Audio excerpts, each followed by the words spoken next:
بسم اللہ الرحمن الرحیم۔ اللہ تعالیٰ فرماتے ہیں کن ہو جا تو ہو جاتا ہے۔ یہ ہمارا ایمان ہے، یہ ہمارا عقیدہ ہے، اور یہی حقیقت بھی ہے کہ اللہ رب العزت فرماتے ہیں ہو جا تو ہو جاتا ہے۔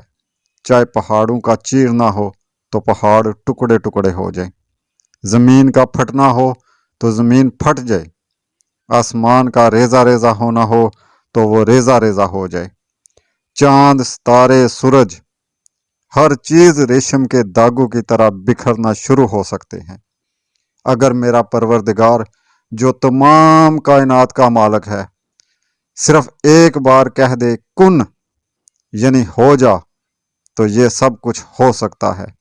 جیسے میرے رب کائنات نے کہا، ان ساری چیزوں کو حکم دیا تو یہ سب زمین، آسمان، چاند، سورج جو کہ پہلے صرف ایک گولا نما تھے، صرف ایک حکم پر وہ گولا پھٹا اور ہر چیز اپنی اپنی جگہ پر چلی گئی جہاں کا اسے حکم تھا۔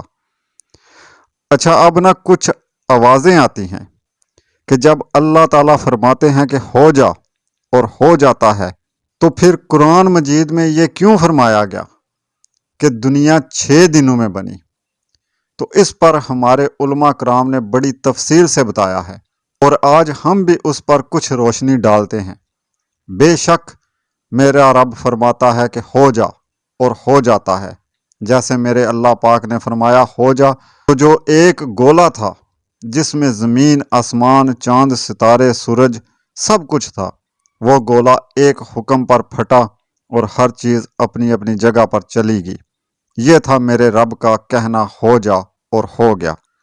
اب آئی بات 6 دنوں کی، تو وہ 6 دن اس طرح ہیں کہ جب اللہ تعالیٰ نے حکم دیا اور ہو گیا تو پھر اللہ تعالیٰ نے اسی دنیا پر کچھ مخلوق کو پیدا فرمایا، جیسے کہ ذکر آتا ہے کہ وہ مخلوق جنات تھے۔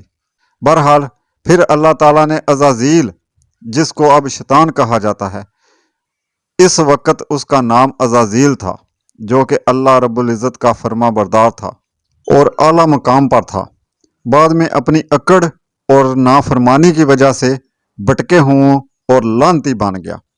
تو اس وقت اسی عزازیل کو حکم ہوا کہ زمین کی اس مخلوق کو ختم کرو اور زمین کو صاف کرو، کیونکہ وہ مخلوق بھی گناہوں میں پڑ گئی تھی، اسی لیے اسے ختم کیا گیا اور زمین کو اس سے صاف کر دیا گیا۔ اب اللہ رب العزت نے حضرت آدم علیہ السلام کو پیدا فرمایا اور سب فرشتوں کو حکم دیا حضرت آدم علیہ السلام کو سجدہ کرنے کو، تو اس وقت وہی عزازیل، جو کہ اس وقت اس کا نام پھر ابلیس تھا، اس نے انکار کیا اور اللہ رب العزت کے حکم کی نافرمانی کی اور لعنتی بن گیا۔ لہٰذا پھر حضرت آدم علیہ السلام میں روح پھونکی گئی اور انہیں جنت میں رہنے کو کہا گیا۔ پھر اما ہوا کو پیدا فرمایا گیا اور دونوں کو حکم ہوا کہ جنت میں رہو، سب کچھ کھاؤ پیو، مگر خبردار اس درخت کا پھل ہرگز نہ کھانا جس کو کھانے سے تمہیں منع فرمایا ہے۔ تو پھر شیطان نے اپنی چال چلی اور وہ غلطی کروا دی جس سے منع فرمایا گیا تھا، اور جنت سے نکلوا دیا۔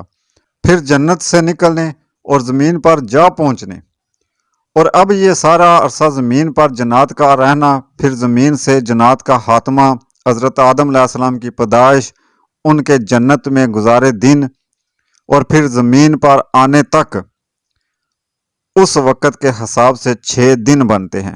اللہ تعالیٰ ہماری غلطیوں کوتاہیوں کی ہمیں معافی فرمائے اور ہمیں ہمیشہ ہمیشہ گناہوں سے بچے رہنے کی توفیق عطا فرمائے۔ اللہ تعالیٰ ہمیں روز محشر شکر کرنے والوں کی لائن میں کھڑا ہونے کی توفیق عطا فرمائے، اور ناشکرے اور بٹکے ہوں کی لائن سے بچے رہنے کی اللہ تعالیٰ ہمیں توفیق عطا فرمائے۔